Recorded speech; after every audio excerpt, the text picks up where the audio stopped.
Сондай ғой басында. Еңбегін алсын.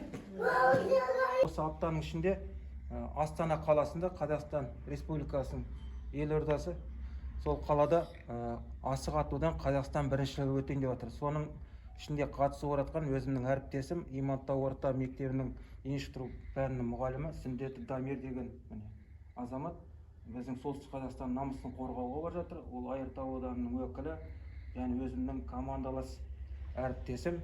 Сол кісіге көп сәттілік тілейік. Бәріміз жаңа хабарластым. Ертең Қазақстан біріншілігі басталады. Солтүстік Қазақстан облысының атын қорғайды. Соларға жеңіс тілеп, үлкен дәрежелі орын алуға тілектеспіз.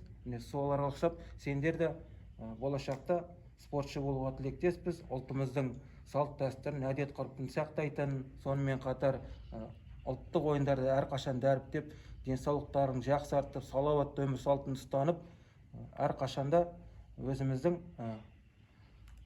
ұлтқа тән қасиеттерімізді дәріптеп жүруге тілектеспін.